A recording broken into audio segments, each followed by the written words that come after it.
Mira, hijo, te preparé tu almuerzo. Mamá, pero no me gustan las verduras. No hay problema, mi amor, yo te preparo lo que tú quieras, ya vengo.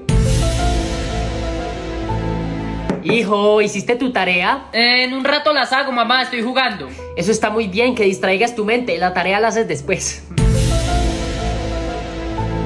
Hola, mamá, reprobé el examen de matemáticas, lo siento. No, no te preocupes, mi campeón. Todos alguna vez reprobamos exámenes, incluso yo. Después lo recuperas.